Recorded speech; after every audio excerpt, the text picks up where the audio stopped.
All right, folks, we're in the 9 o'clock to 9:15 welcoming session. So if everyone would please like to unmute and say hi and let us know where you're from, that would be fantastic. I see a Glenda.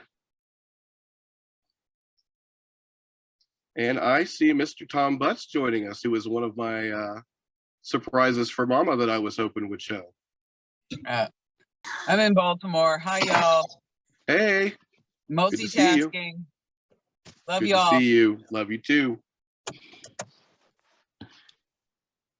Good evening, Tom. I'm glad you could make it. Oh, Master Jim and Dee here from Massachusetts. Thanks for joining. Maston, Massachusetts. Great. I am Intellectual Daddy. I'm coming from Grafton, North Dakota. I bet it's a little chilly up there too. Oh, it's freezing. Yeah. Ronald from Wichita, Kansas. Thanks for coming, Ron. Everybody don't be shy. Say hi. I'm Wayward Soul from South Carolina. Good to see you again. Kodiak J from Southern California. Good to see you again. It's going to be interesting. It's going to be interested in seeing you next time. I'm sorry, Nixa. I'm going to get a kick out of seeing Kodiak next time around.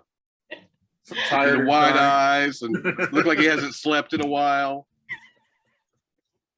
I'm not sure how I feel about that. Feeling some kind of way, actually.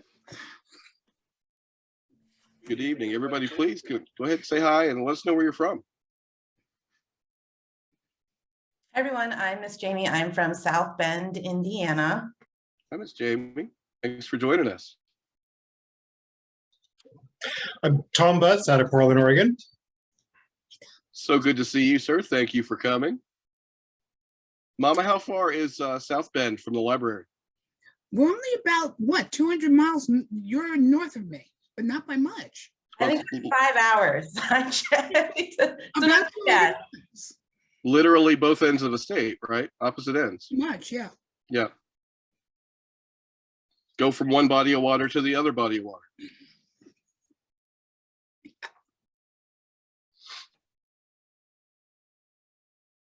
Folks continue to trickle in. Please feel free to say hello and let us know where you're from. Miss Glory, thank you so much for showing this evening. Glad you could make it.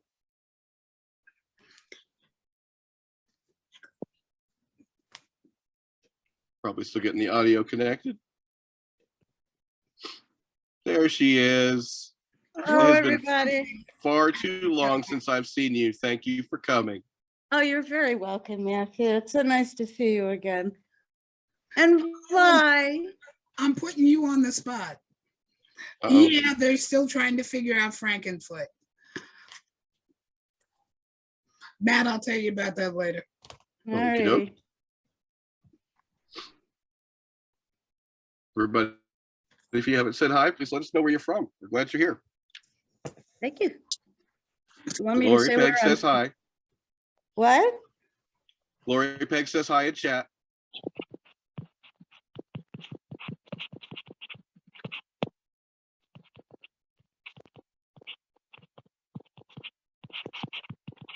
I feel like I cut somebody off. Did I cut somebody off?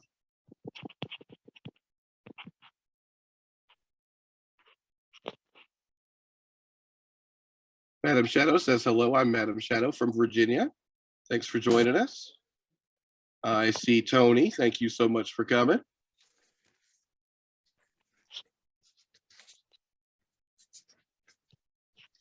Good girl in Omaha, Nebraska. Thanks for coming tonight. There's Tony.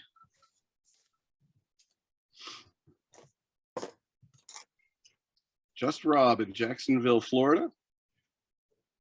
I see Tink from East Tennessee as one of my locals.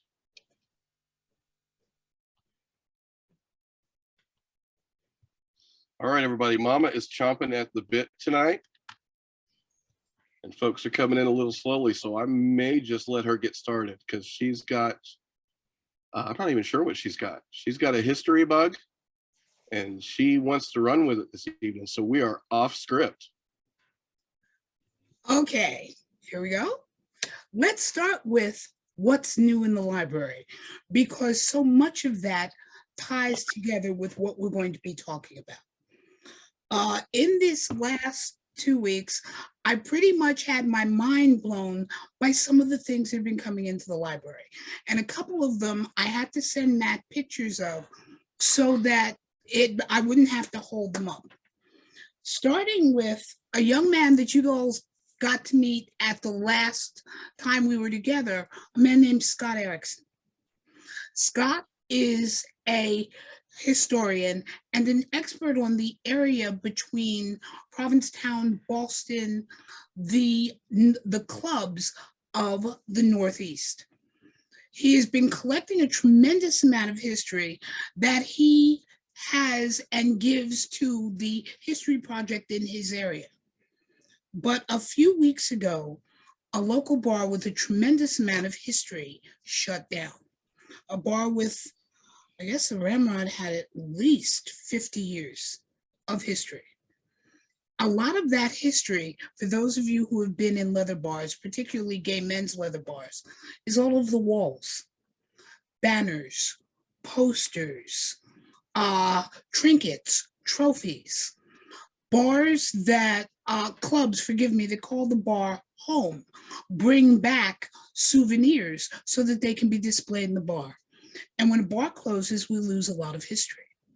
Well, Scott sent some of that to the library. Now, to see all of it, it will be coming up very probably this weekend sometime, because Scott and I Zoomed the opening of the package that he sent. But some of the things in it, I would like to show you. This particular piece documents the history of the banner that is next to it, which talks about the tridents.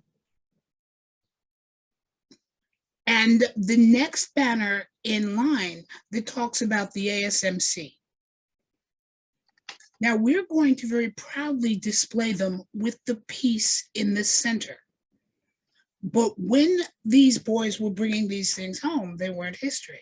They were just souvenirs of their exploits.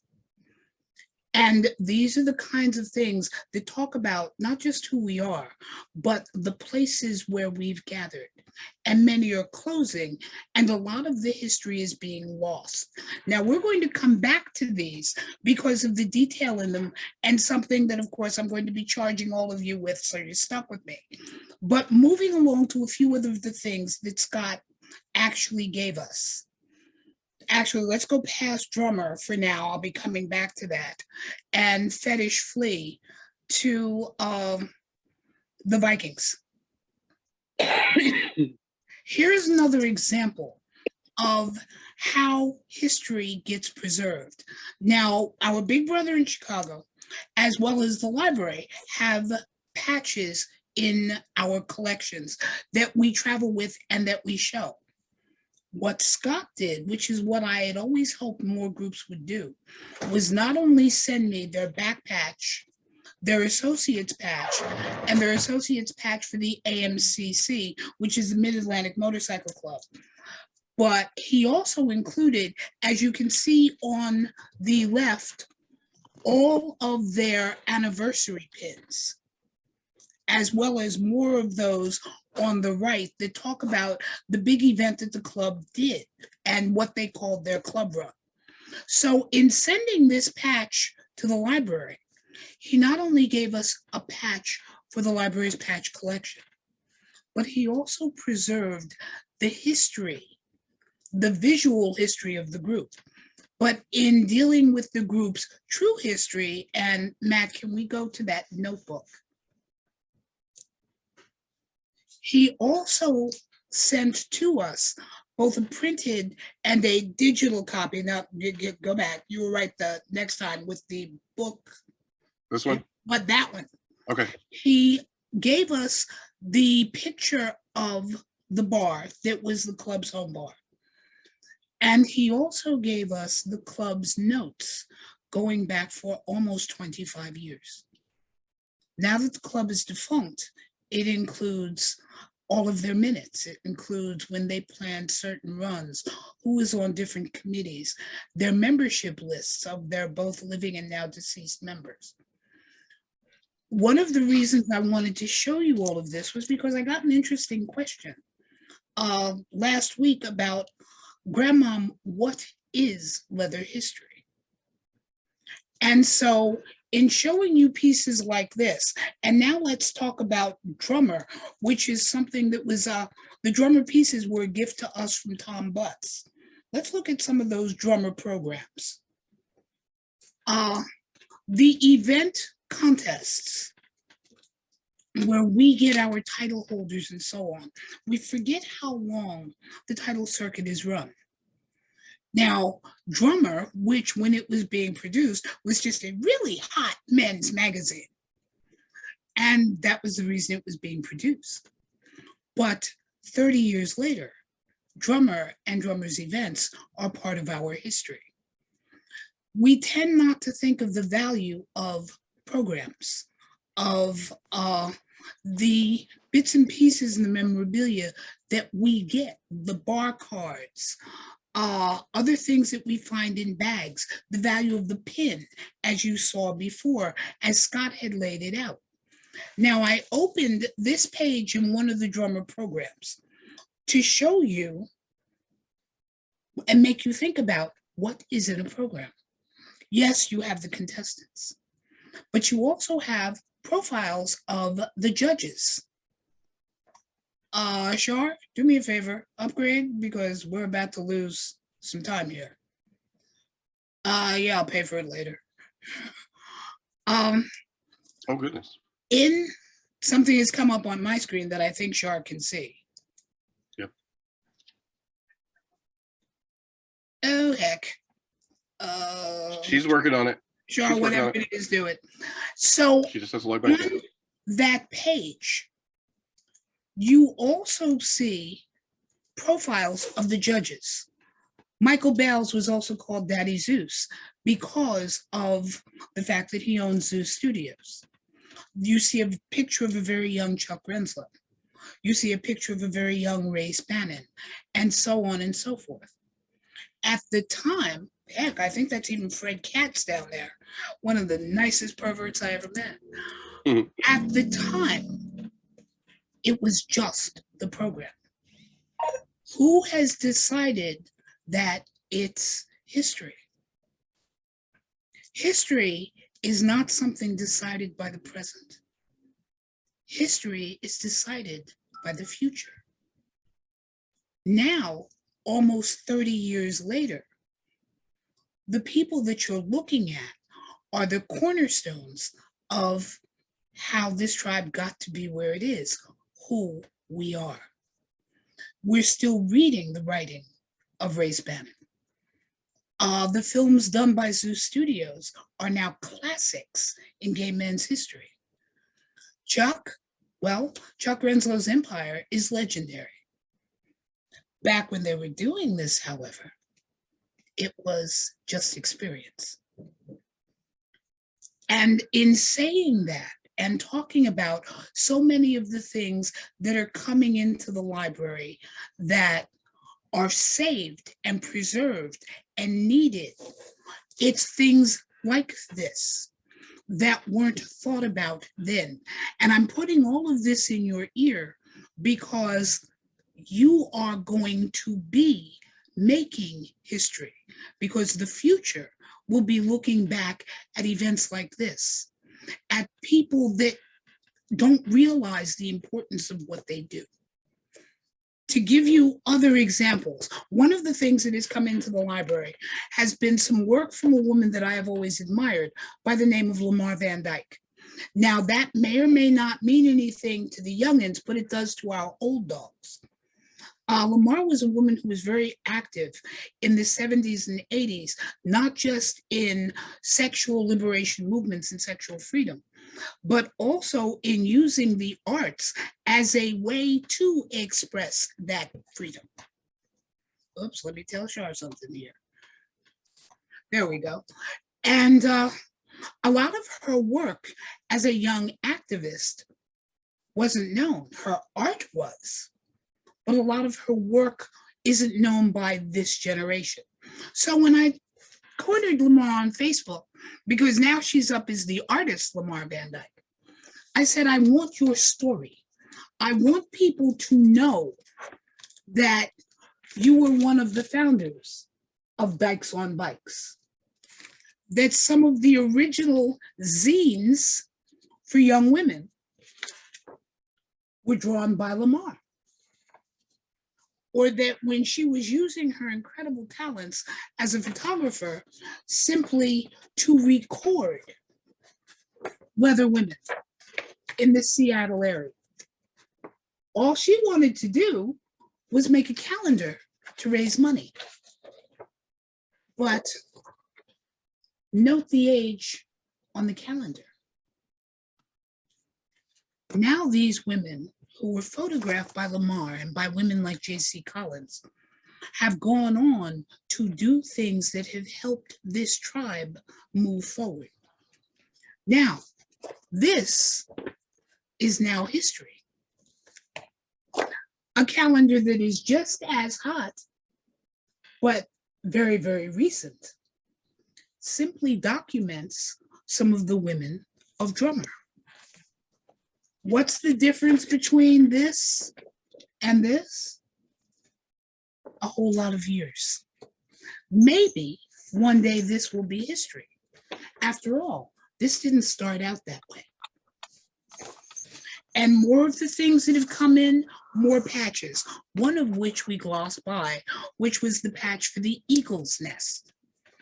And the eagle's nest was one of the original, if not the original, leather bar that so much came from. Most of our eagles, our leather bars, have eagle in the name somewhere. The eagle's nest prides himself on being the first. So when you see this patch, if you don't know the patch's history, it's just a pretty patch. If you were in the eagle 30 years ago, and 5 years ago. Remember what it was like, the dim lights, the men who hung out there, and the friends who helped make the bar what it is.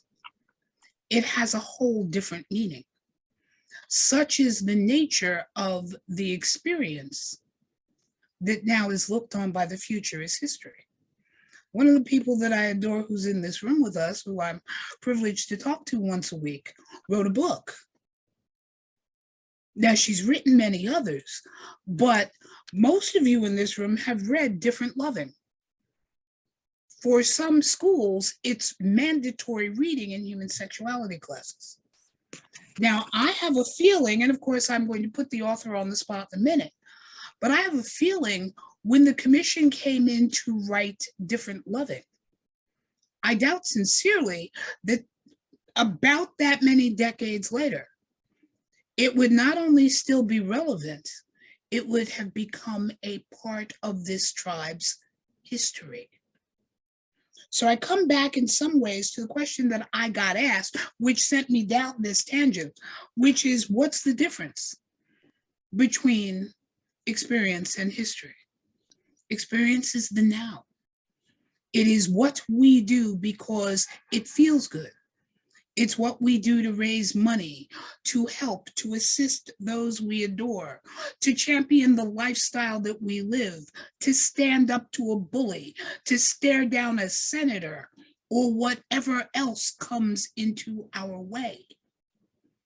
When we do it in the experience. 10 years, 20 years, 30 years or more from now, our next generations will look back on our deeds and make decisions about, is it something that should be preserved? Is it something that has been moving for us? Is it something that we have helped to build this tribe on? History is made by the future, not by the present. And in that sense, I'm constantly reminding all of you that what we do in the present will be looked at and judged by the future. You know, it's sort of like raising a child. You don't realize that the kid is looking at everything you do, that the child is learning from everything you say or every step you make. And raising a community is very much like raising that child. When you see a little girl stomping around in mommy's shoes, she's setting the pattern because she wants to be like mom.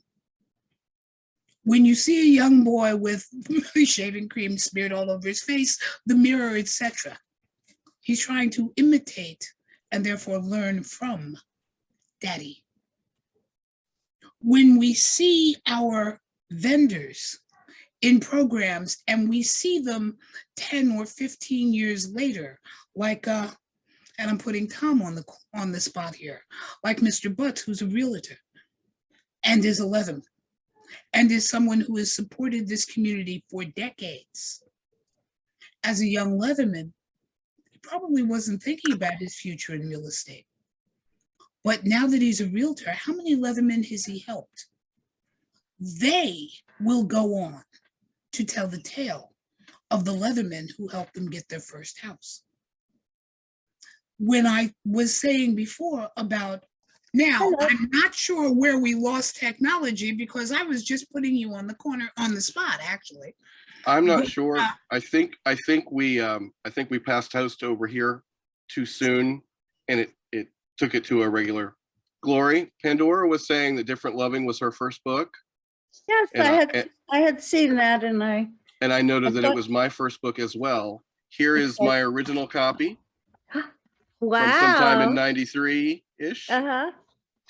So if anybody is to blame for me being loose in the community, and Pandora as well, it's you. I take that as a compliment. And remind me sometime to tell you the story of how I met Will. Okay. Go ahead, Mama. I'm sorry. Now, I would love to. This is one example of the experience becoming history. When I look at the handsome young realtor who has come out to visit the library, when he was a title holder, how long ago, Tom? Oh, it was last century sometime. I don't remember. 5 years. 5 years ago. When he was Last century, God. and it was 5 years ago. It was Yes. long before that. 10 Last century. Truly, last century. Tried to help folks. You, Tom, expecting your work to actually be the cornerstone for an entire leather community and then a state? At the time, God, I had no idea. And yet, as I do believe you were the first Mr. Oregon, weren't you? The first Mr. Oregon State Leather, yes. There were previous leather titles in the Portland area, Oregon area. Mr. Portland Leather most recently, also back in antiquity, there was an Oregon, Mr. Oregon Leather, not Oregon State Leather, but just Oregon Leather. Unrelated to the organization that sponsored my title. Now, as the first state title holder, when we talk about laying the first bricks of a very long path, Mr. Oregon State has gone on to raise money, as have those who have come after him, as he is now equivalent of a leather, probably great-great-grandparent, with the people who were inspired by his work during that title run. Now, while he was doing it, it was just what we did. But so many men have built on it to help build the community that his event. If I can interrupt, men and women and bootblacks and non-gendered and everyone, we've got a MX Leathers, Oregon State Leather title at this point. So yeah, everybody. lots of people in the community. Sorry to interrupt. I At wanted to the clarify. time, it was his experience. Now, it's the cornerstone of a state. One is experience. The future decided the experience was important enough to become part of the state's history. Now, I've often been asked, well, you know, we're doing this so that it can become history. I'm about to get on a horrible soapbox before we go rolling off to the next title. If you're doing it, I should say subject, actually. If you're doing it to make history, you're doing it for all the wrong reasons. Absolutely. If your job with whatever you're doing, if the object of all of your experience is so that it can be remembered, then you're not doing it because it's the right thing to do. You're not doing it because it's the thing that needs to be done. You're not doing it for any reason except that somebody remember you.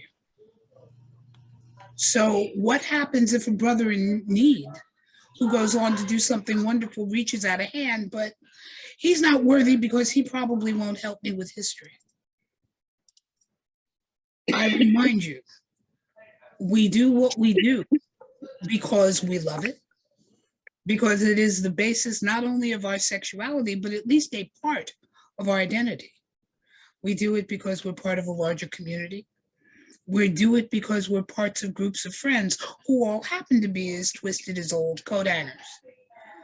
We don't do it to make history. We do it because it's what it is that we do.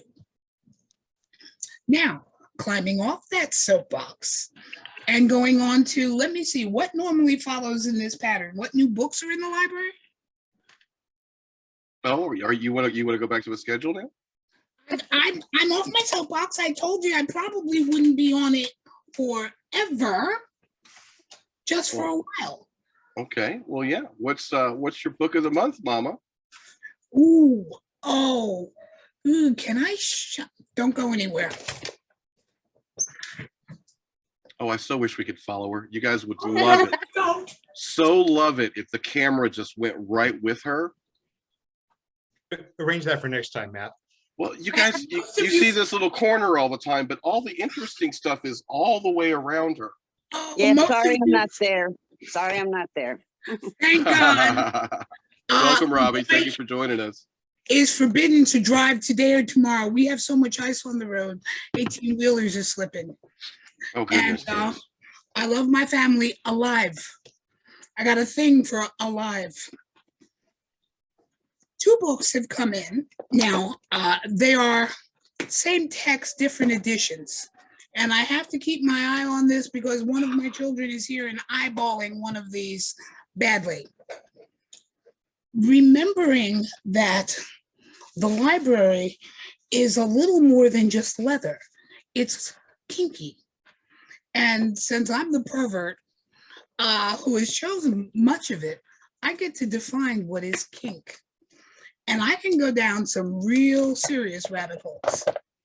Now, I want to show you 2 beautiful, absolutely innocent looking covers. They're the covers to a book from 1899 and 1923, respectively. They are very innocent looking. Actually, let me show you the other title page. And stay away from the cover art, if only for now. They're very innocent looking pages and the book is called The Horn Book. Now, let me start with the title page. Knowledge of good and evil. If you ever wondered how your great-grandmother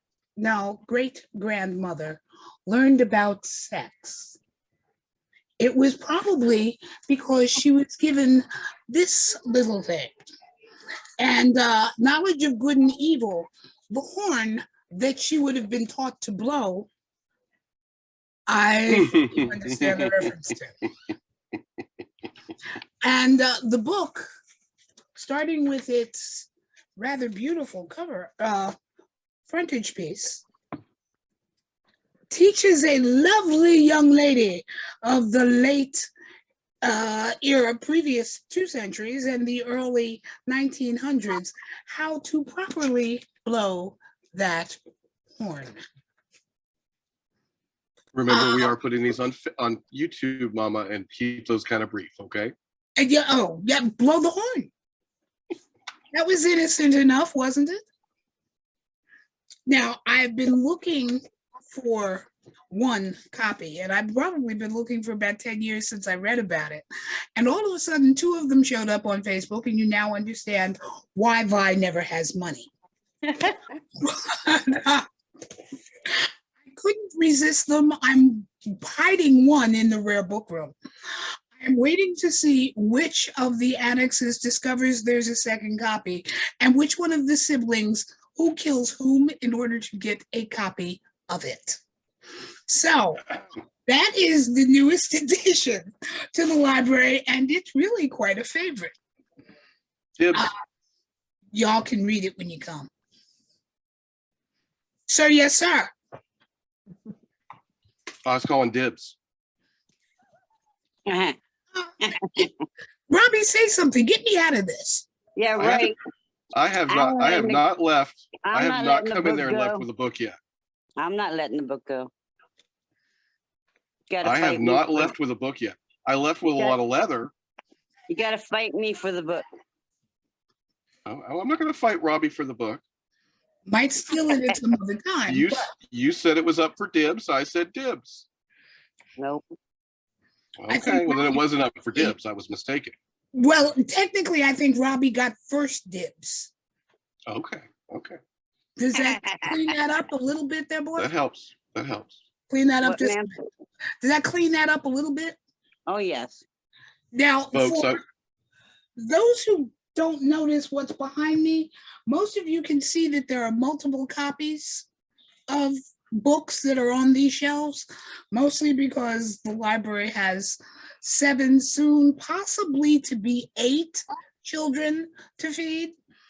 And those kids are always hungry. One book comes out, Mom better buy 5 copies, or, you know, they all start fighting with each other. So, Kodiak, there are perks to being in the gravity well. And folks, we don't want to push. You do know that the Carter Johnson runs on donations. Occasionally during these, I will pop the link up in. Generally, when Mom is explaining where the money goes is when it occurs to me to throw those up there. So, all right, Mama, you're ahead of schedule now. I'm not sure how you managed that. So part of what I was hoping to do was get some good conversations going about programs, why they're important, newsletters, why they are important. You've seen bits and pieces like looking at a few of the drummer programs, but I don't know how many of you that are in this group are old enough in their leather age, this is not chronology, to even remember Drummer Magazine. And the importance of the magazine to a very young community. And then the importance of a symbol of that magazine, who was Mr. Drummer.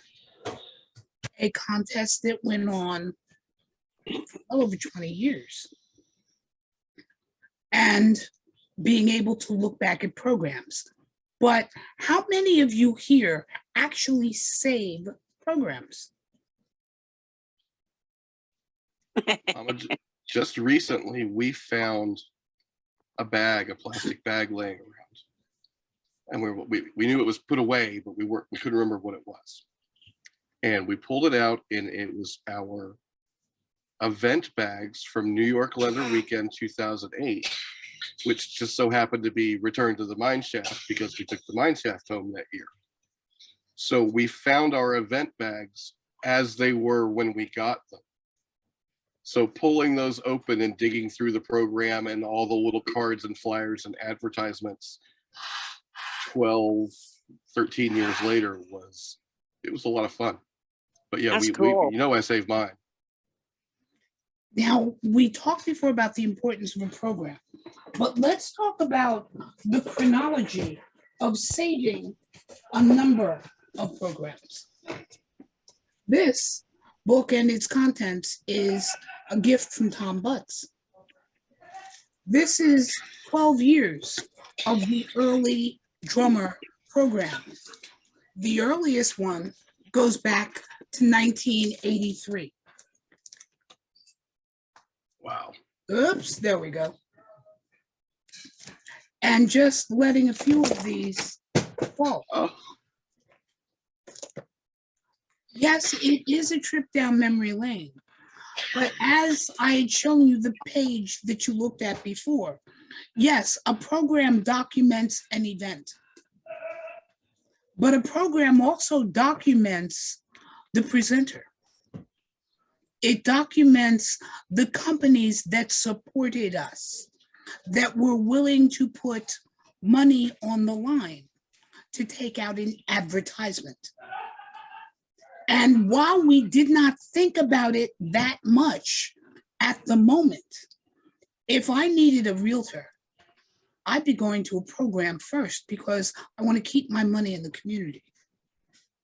If I'm wondering whether or not someone is actually truly the person they say they are and they have presented here and here and here, I'm going to go looking through a program. Now, the joy is we have them.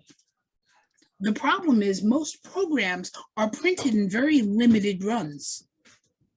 So holding on to that program not only talks about your history in terms of the fact that you have it, but it also documents friends.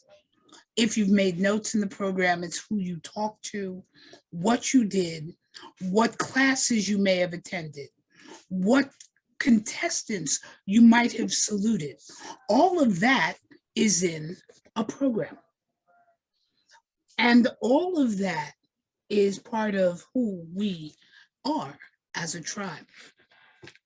Something that doesn't get published as much anymore are newsletters. Long before the great God Google, when we were actually doing a lot more reading and trying to communicate with each other, one of those wonderful methods was the club newsletter. Now, some clubs are doing it electronically now and sending out newsletters via Zoom, via email, via Facebook, so that all the members and friends know what's going on in the club. Because I am an old-fashioned paper pusher and know that the web and things on the web can disappear pretty quickly because the next newsletter is simply overlapping the newsletter before it. I would recommend for club historians, make paper copies of them and keep them so that your club can look back on its own achievements. The wonderful thing about memory is you probably remember the story. The bad thing about memory is more than likely you've forgotten the date. Making copies of those newsletters for your club and for your club's history and for those who come after you is an important thing to do. You got a question, Matt? No, I've got something that I can share though. If you don't mind, I've got a newsletter I will share just because you're talking about newsletters and history. And I will throw this up because I think everybody will get a kick out of this while you're talking about newsletters. Got a copy of Leather Journey in there? Oh, yeah. No, I don't have a digitized copy of Leather Journey. And thank you for not mentioning it again. When you get a chance, corner Matt, he can tell you stories. The newsletter of the Mine Shaft. One of the cornerstone bars for New York, a bar long gone for thousands of different reasons, but told the stories of the mine shaft and the people who were in the shaft, as it was called, of certain rock stars who managed to go on stage in mine shaft t-shirts, or the few women who were allowed in the mine shaft and why. All of that is in its newsletter. Or rock stars that got thrown out. Mick Jagger. Well, you know, Mercury was a Leatherman. Mick was just a tourist. Mama, here's one that kind of fits exactly what you're talking about. In this newsletter in 1977, it says something serious. Please protect yourself on the streets of Chelsea and the village. Continues down to say what's happening is quite simple. Groups of smart-ass kids, well-weaponed and usually in cars, are sweeping down on lone walkers and working them over with baseball bats and other crude weapons. To give you an understanding of where we've been and the shoulders that you're standing on, like Mama said last meeting, this is what your ancestors had to go through to get to the leather bar. Yeah. So in the newsletter.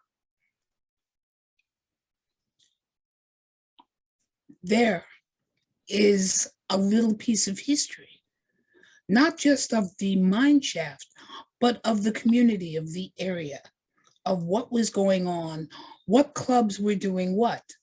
The newsletter was an important piece of our history.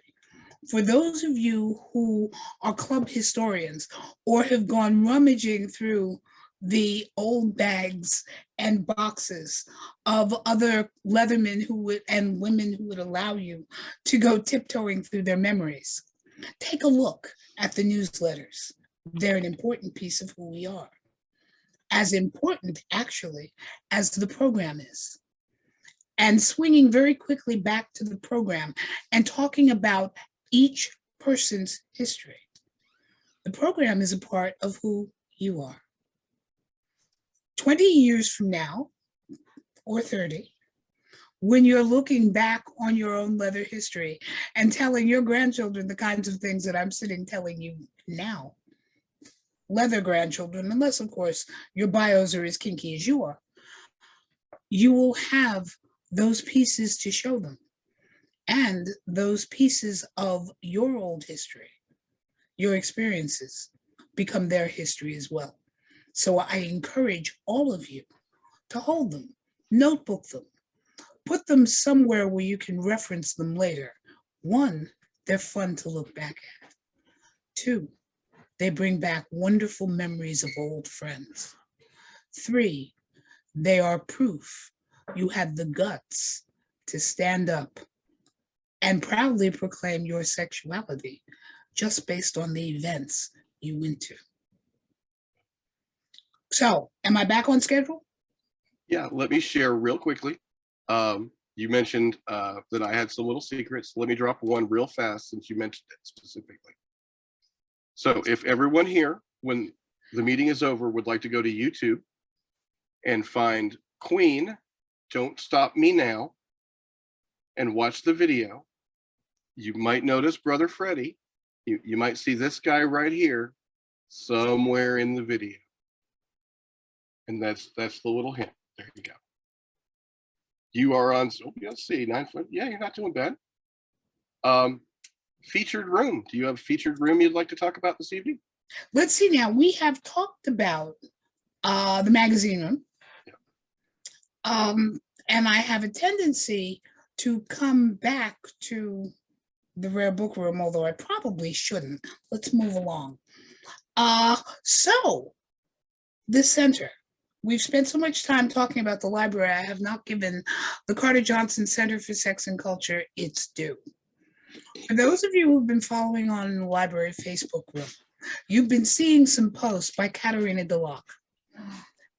3 years ago, she was driving a very full 24-foot truck out here to Evansville with lots and lots and lots, and did I mention lots and lots and lots of books and videos? Because the Center for Sex and Culture in San Francisco, run by Carol Queen and her husband, Robert Lawrence, had to shut down. About half of their collection went to Harvard to seed a brand new library on human sexuality. They couldn't figure out what to do with the other half. They were either going to send it to Kinsey or send it to us. They sent it to us, which is how the second building that's part of the library complex and where the scholars room happened. We needed a place to house that collection. But it's a little house that we are still working on because I ran out of space, if you know what I mean. So we are in the process now of converting the garage into a reading room. And because of the generosity of Mr. Butts, we've got a brand new contractor who's going to be working with us to insulate the outside wall. Matt, you had a question. I have a comment. Does everybody remember in the 90s who was around when you got that new 540 gig hard drive and you went, I'll never fill this up? This is kind of what the library is like. A new house. Look, we've got a whole new building. We'll never fill that up. See what had happened? Tom's laughing his tush off over here. Yeah, I've been there. And we will get into the Young Scholars Room in a minute for those of you who are not familiar with the center. I think I've talked about it a little before, but the San Francisco Center for Sex and Culture is the reason that I blew the wad and got the house next door. It needed an awful lot of work, but we needed a way to both honor where those books had come from and to set up an area that would fulfill a need in the Evansville community, as well as fulfill a fantasy for me. Because I have always dreamed of being able to sleep in my favorite library. As a kid, it was a fantasy of mine to just, everybody goes home, the front door gets locked, and I get to unroll a sleeping bag and read until 8 o'clock the next morning. And I decided that I was going to make that fantasy come true when we got the second building. Instead of making all the bedrooms, book rooms, reading rooms, etc., one of them stayed a bedroom that's available to young scholars. And when it comes to what's new in the library, the Scholars Program is something we're going to be discussing. But it is also open to friends of the library, visitors who are coming to the community, who are coming to see Evansville or to share, their talents with the Evansville Munch. So Mr. Butts got to stay in the Scholars Room and enjoy both buildings. And he kind of saw that we were a little bit running out of space. And with some very generous gifts, one of which was a gift of 40 bookcases from Allie. Some of you know her on Facebook as Nightmare, who donated a tremendous amount of beautiful bookcases that we are utilizing in this new room.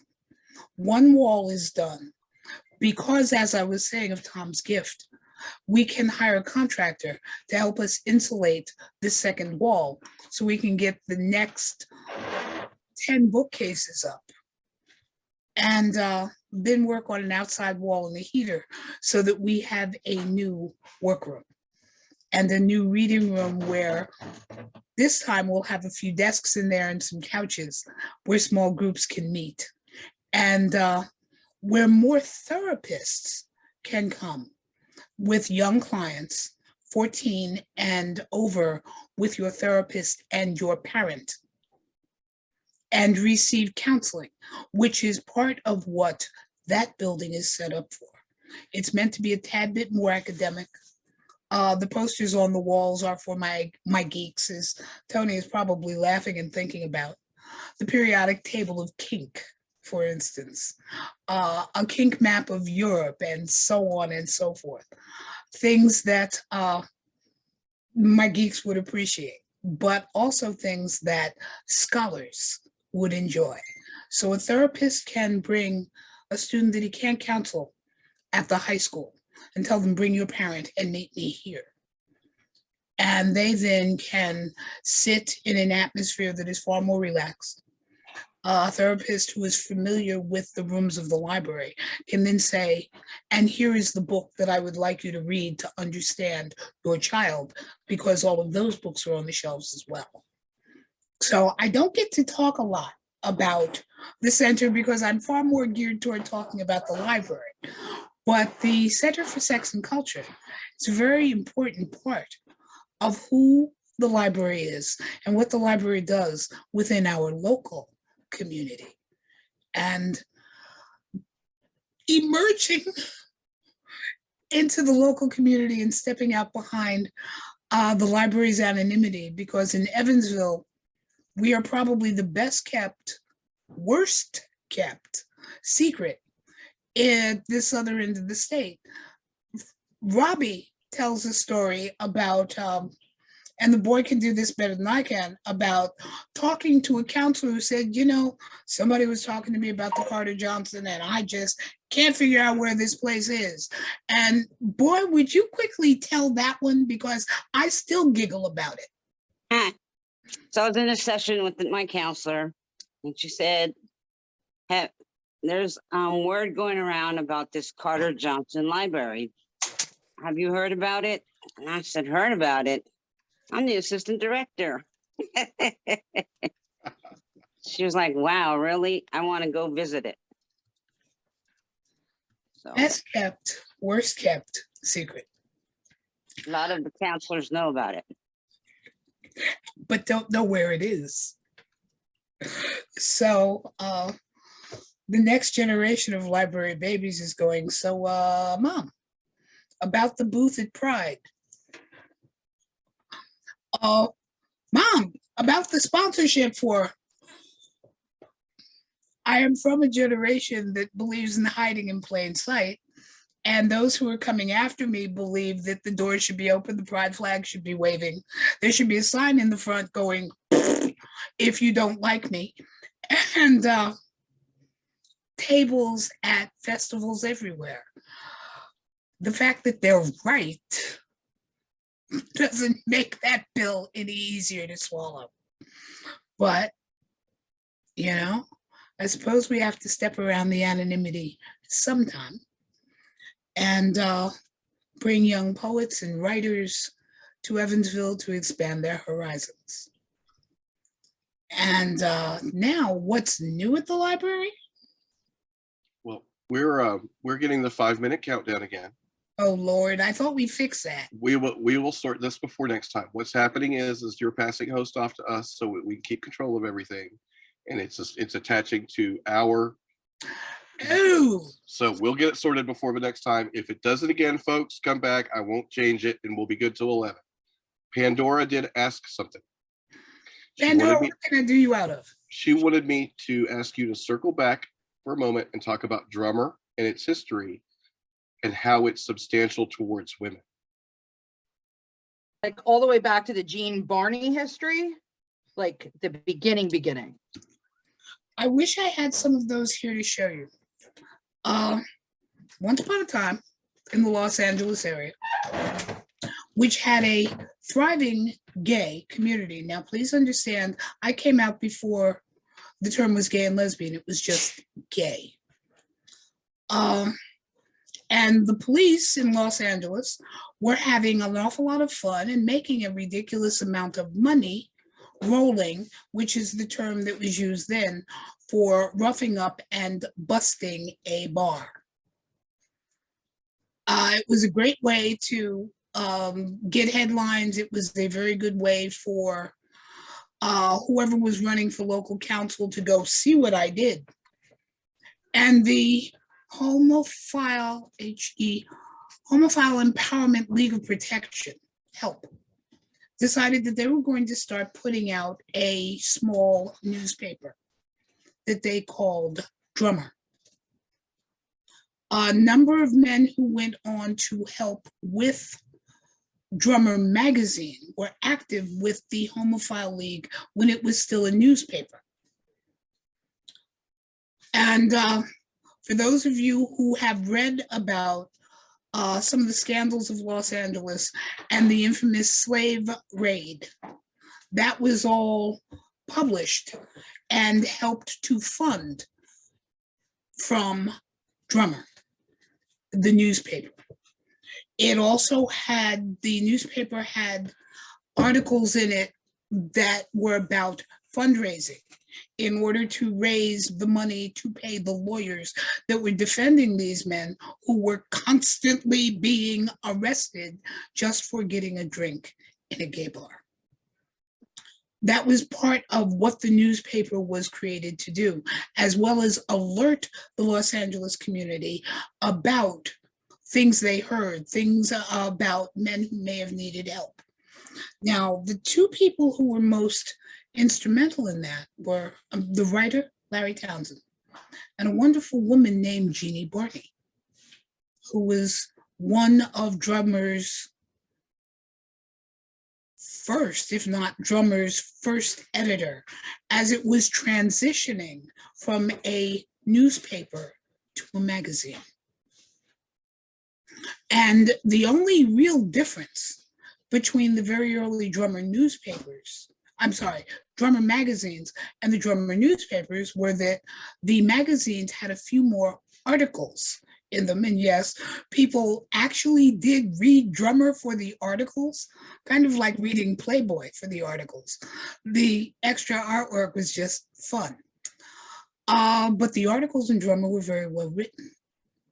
They talked about who was doing what, why, the things that inspired them, who was on our side, what councilmen were fighting for us, experiences that some of these men and women had in trying to guarantee that the community was safe and constantly raising money. The magazine began to grow and grow outside of its region, to the point where it was sold open down California, California meaning Los Angeles and San Francisco, and then stepped out into New York, Chicago, and Dallas. And by Drummer 10, its popularity had spread by word of mouth. And helming that was Jeannie Barney. By the time they got to about Drummer 20 or 25, they were beginning to get input from a lot of our young writers, Patrick Califia for one. The very early writing of Der Fledermaus.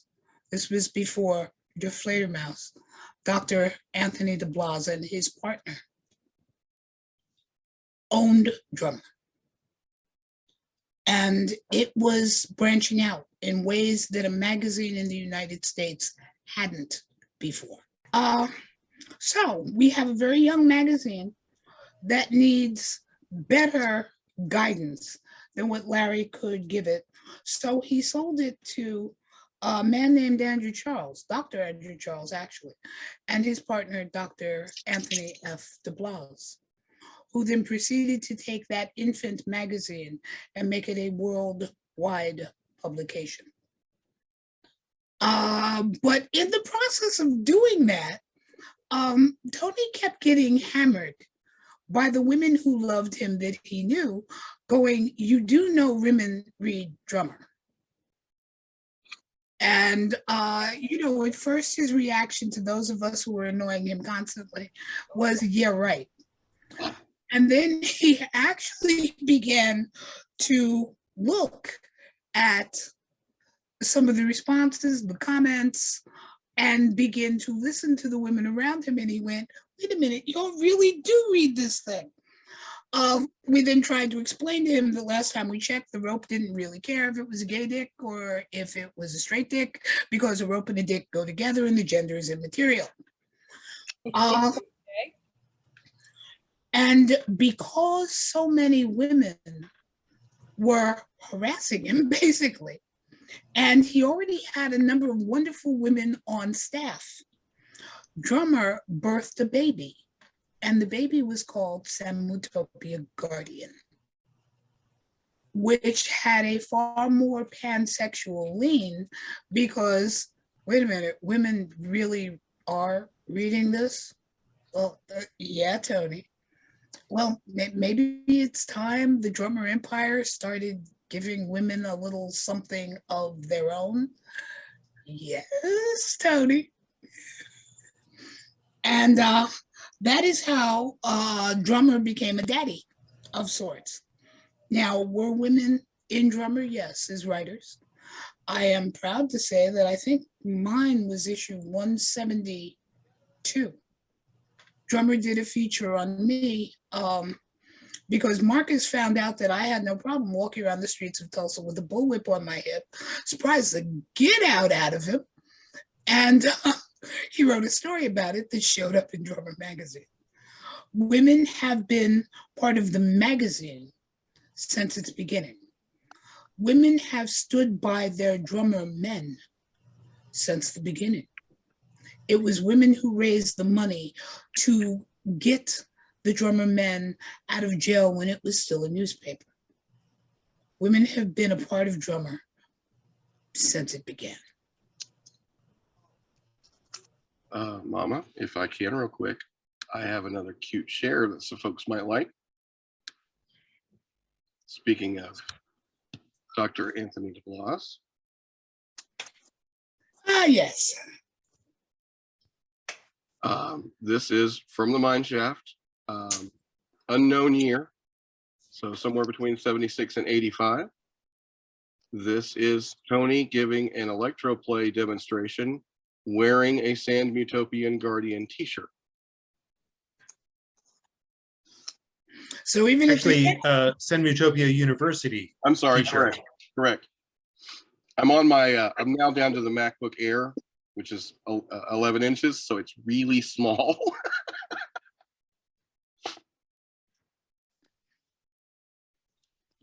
So that is more about drummer.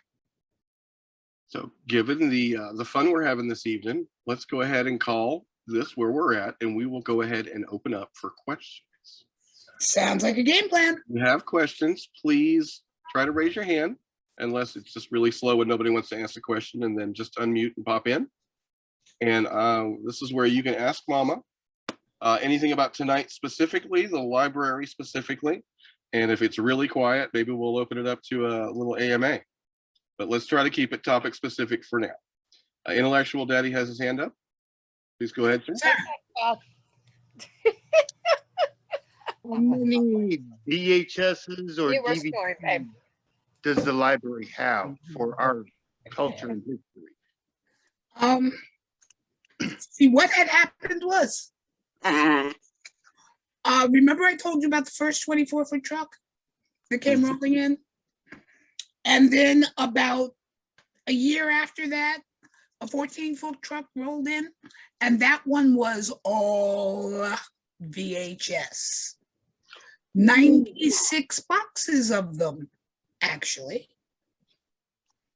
About 50 or 60, Shar, help me, we haven't even cracked yet because we don't yet have the bookshelves to put them on. I think we got through 36. Before that, we probably had about 400, give or take, some contests, some how-tos, some very limited videos, things like Piercing Visions, or Tony's first tour of the archives when the archives was actually a storefront that Chuck Rinslow owned in Chicago. Mama, there's some videos behind you. That too. Yep. We have bad, very bad contest videos because they were shot not with people's cell phones, but with the little handheld cameras. We have some of the more modern versions of videos from Europe. We have the Dungeon Tour, for instance, which is not only beautiful, it's pretty incredible to watch. Like I said, we have how-tos that are fairly limited. I can't even remember who it was that did the video on how to make a flogger. We have corseting videos, etc. So the library's catalog of videos slowly but surely being converted to, what is it, MP4s? Mhm. Whatever the streaming medium is, so that we can begin to make those accessible, regardless of the insane amount of bandwidth it may take. But it's a pretty hefty collection. Let's just say, sir, we don't yet know everything that's there. Oh, and while I'm thinking about it, The books only in VHS format, basically. yeah, pretty much. I don't know if any of you can see the 3 videos in the corner. Yep. We have, for those of you who can run PAL, which is the European format of a VHS, or have the equipment to convert it, we have one of Betty Dotson's tapes on self-loving. For those of you who don't know who Betty is, when we talk about female sexual pioneers, Betty Dotson is the cornerstone that most women are proudly standing on. She taught women to love themselves back in the 60s, was interviewed in a magazine that was part of the Bohemian era called the Evergreen Reader, I'm sorry.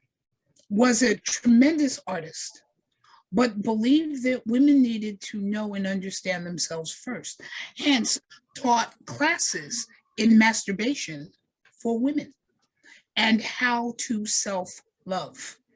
Now, in that truck with the 96 boxes of videos, we have about 20 of Betty's videos, 15 of which I'm looking for homes for.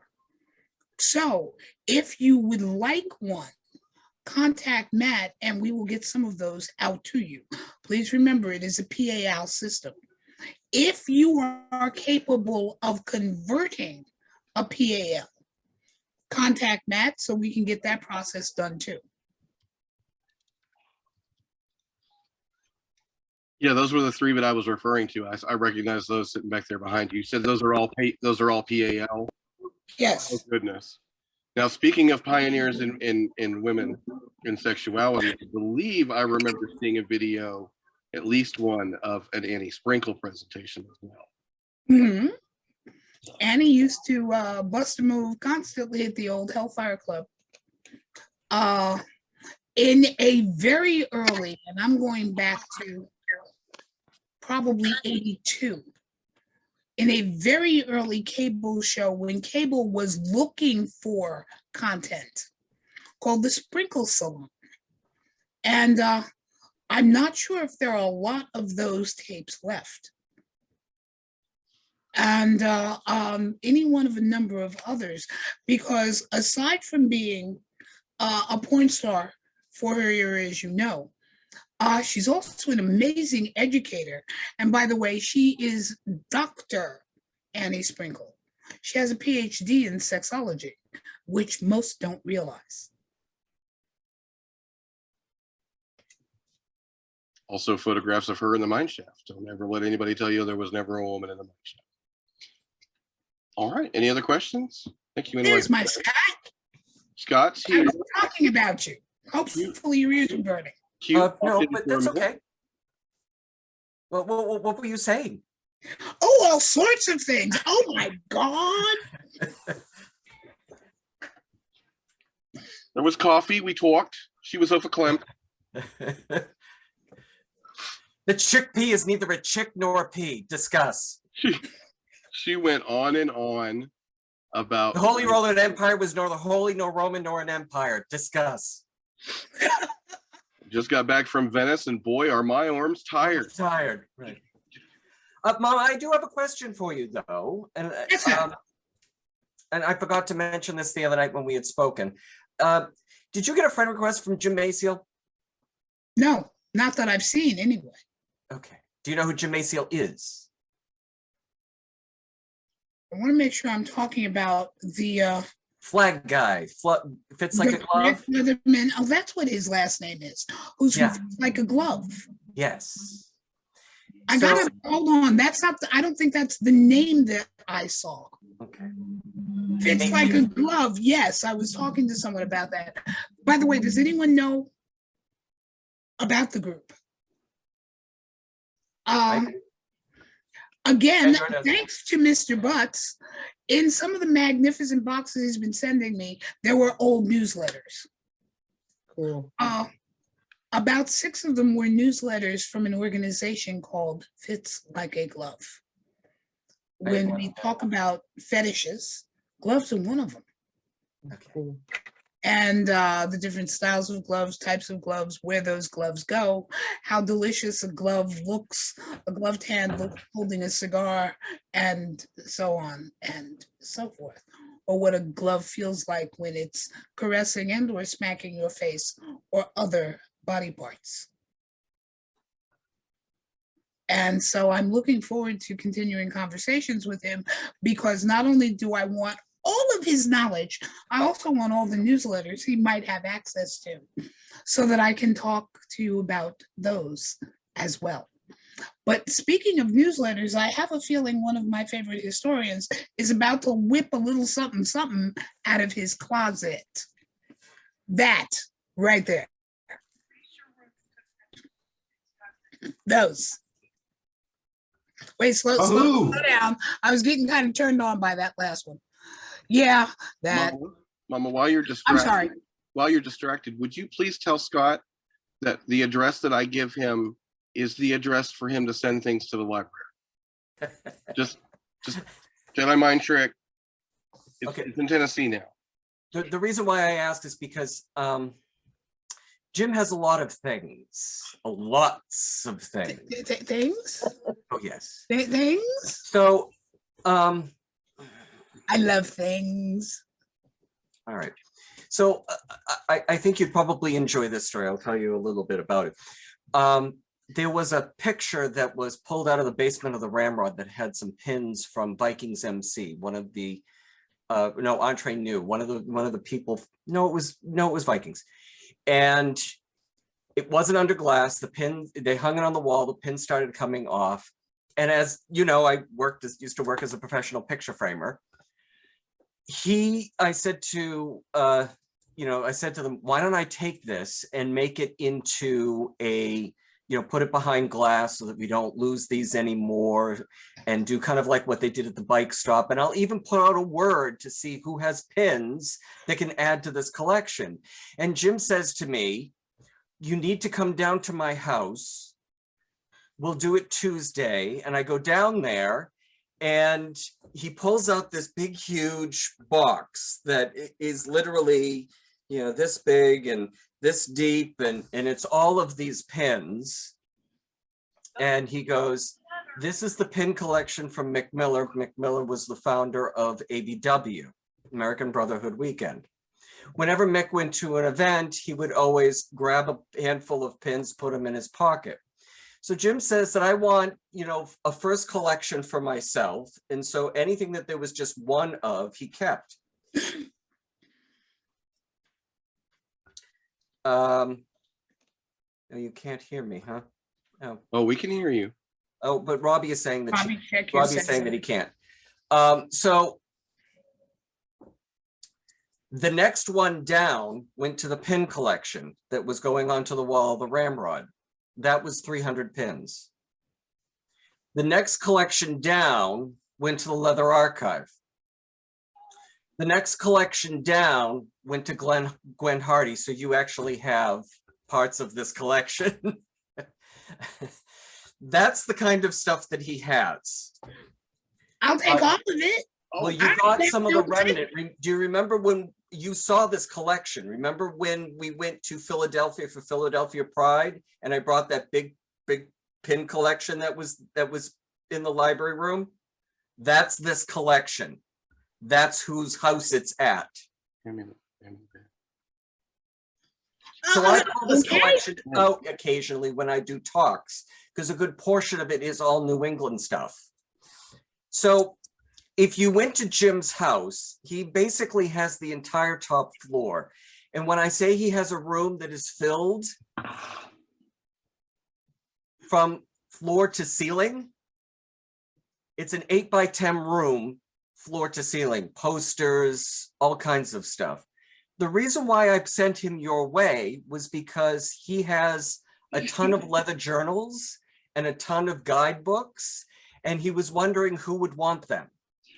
And that's why I sent him in your direction. I have children to feed. Yes. Yes, and we will be there the day after it gets there. Do not let anybody touch it. I mean, so he has a ton of stuff that and if he's looking to get rid of it, because he says he has said to me, if something happens to me, my mother has instructions to let you into the house and to take everything. And I'm like, why do we have to wait until then?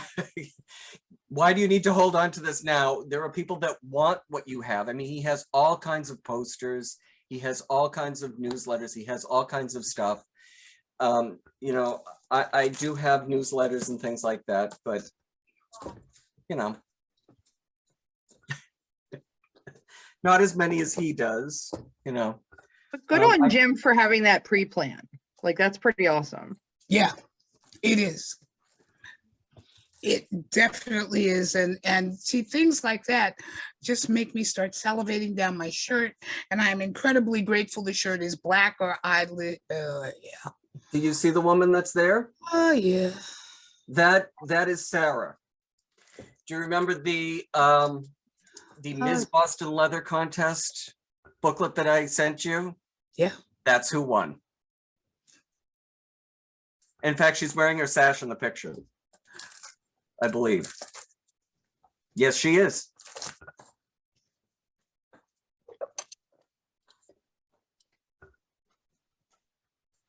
we're gonna, Mama, we need to create an award in Scott's name for the person that got the most out of a title platform at a contest. I did? I give him a hard time. My platform really, really got Scott. He's still working. And it's things like this. Wait a minute, come on. A kidney got shed.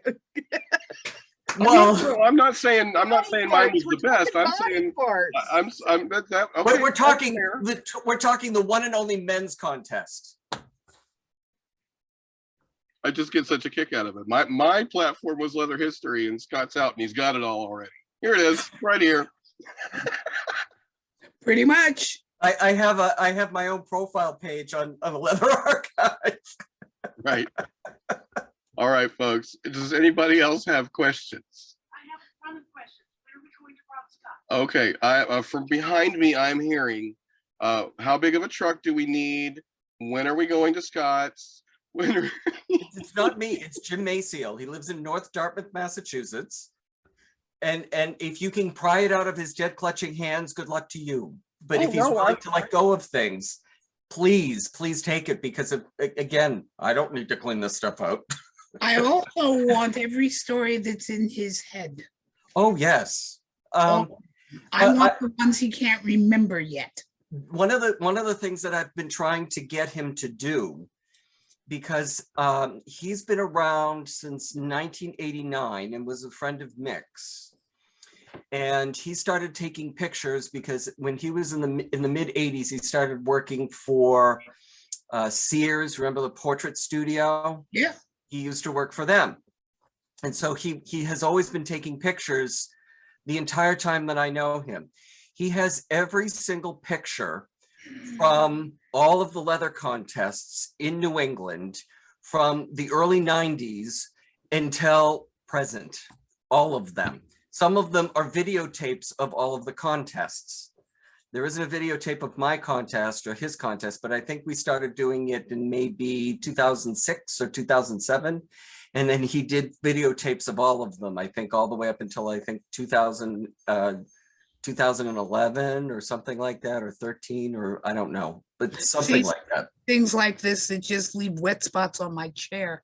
Yeah, and I've been trying to get him to hand me the pictures.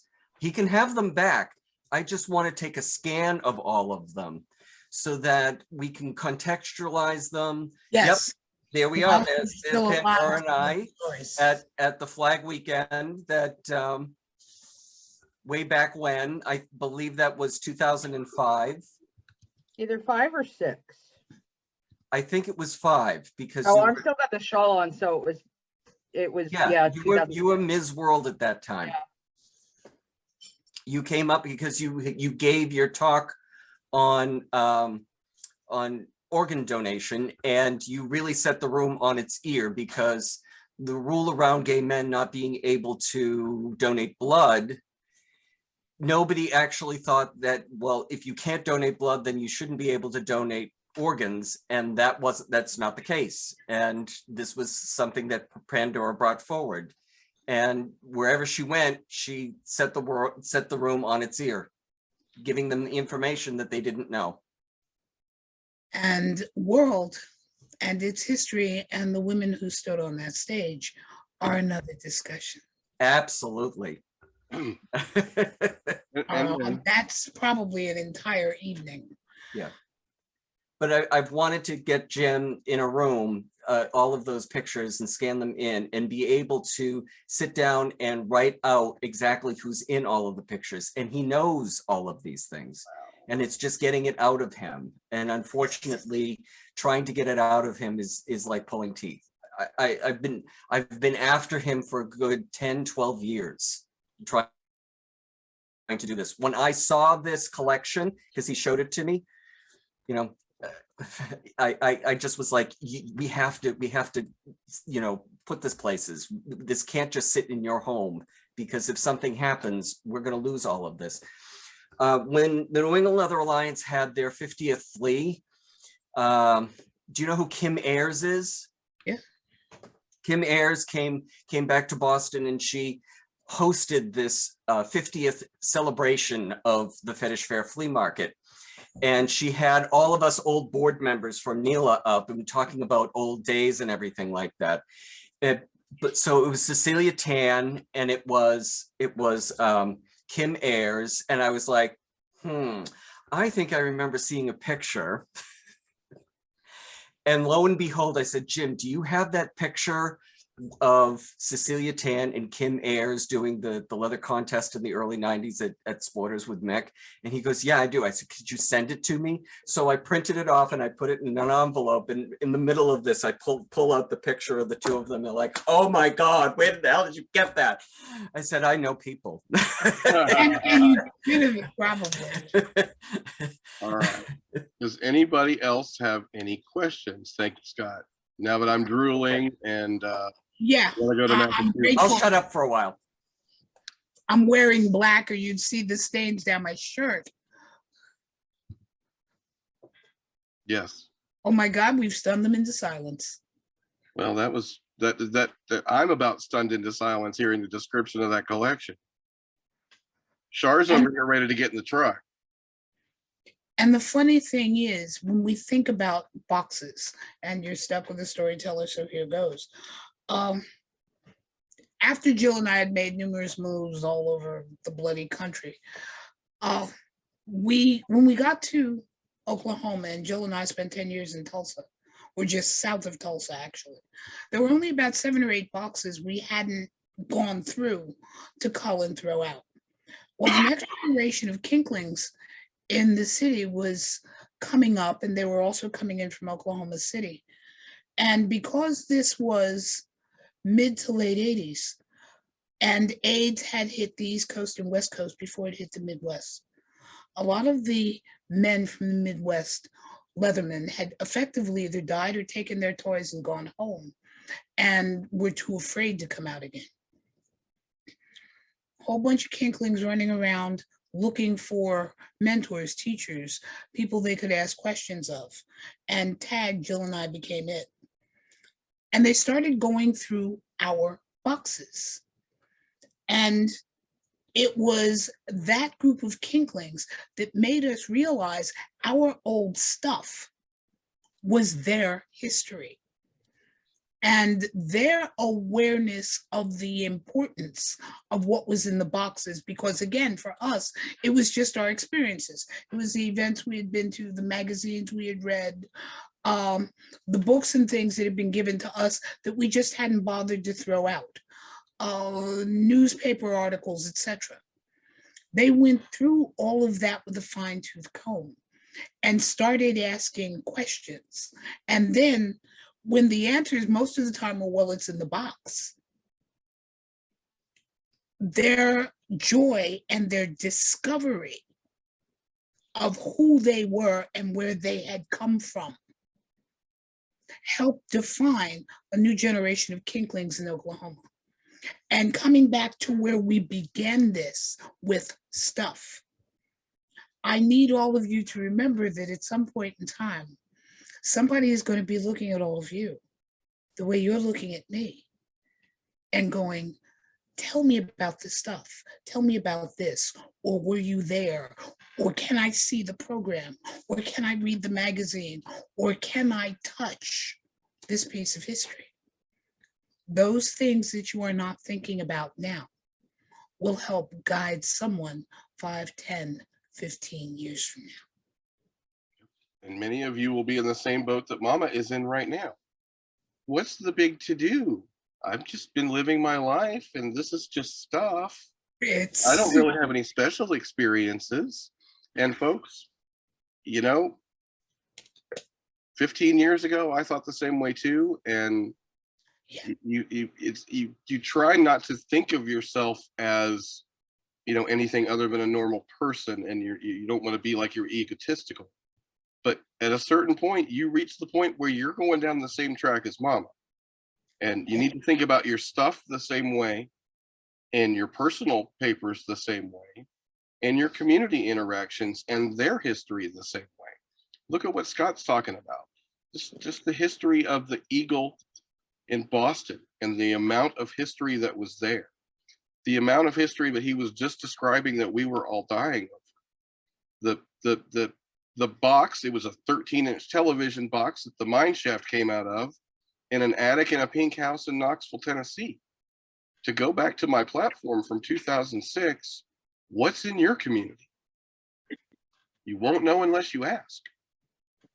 Now, I will climb onto a little bit of a soapbox for a minute, because I'm getting a little tired of the articles coming across my feed every morning about this community is banning books, or this community is forbidding books, or this community is burning books, or this community is. The fastest way to destroy a tribe, a community,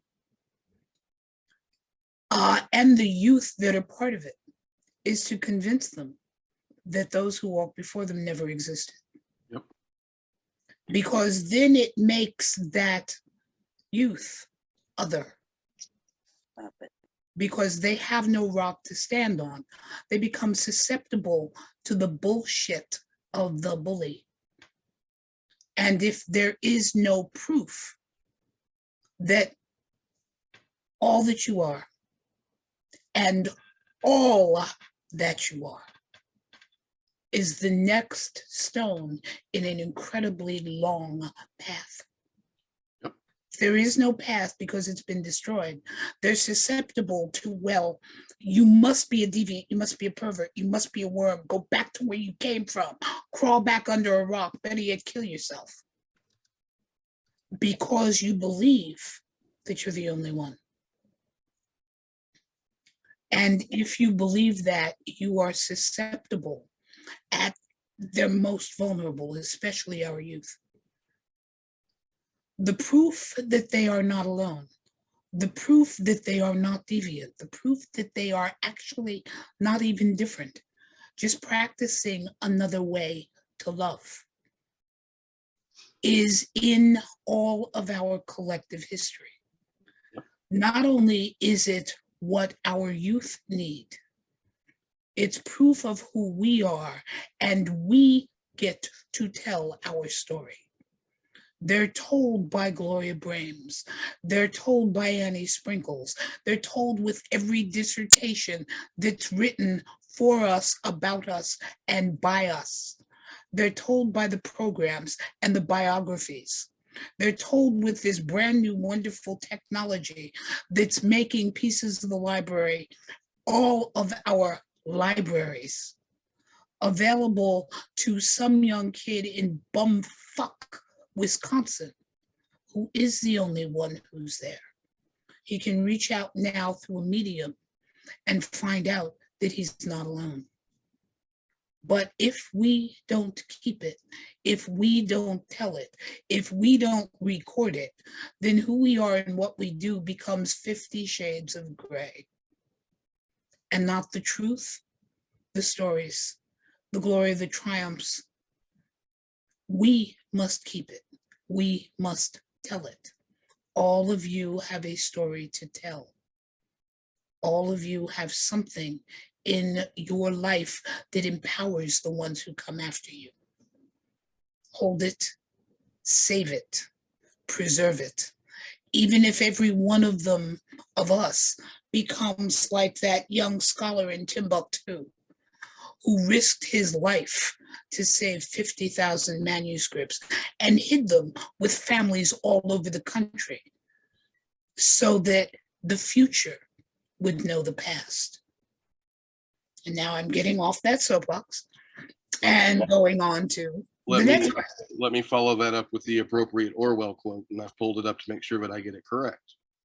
Who controls the past controls the future. Controls the future. Who controls the present controls the past. I know it well. As a matter of fact, that quote is on the wall in the center. Yep. I have a picture. We have 3 minutes and 45 seconds left, and we won't be returning a third time. But there's there's Kim and wait. Cecilia. I'm sorry, give me a second. Oh, wow. Wow.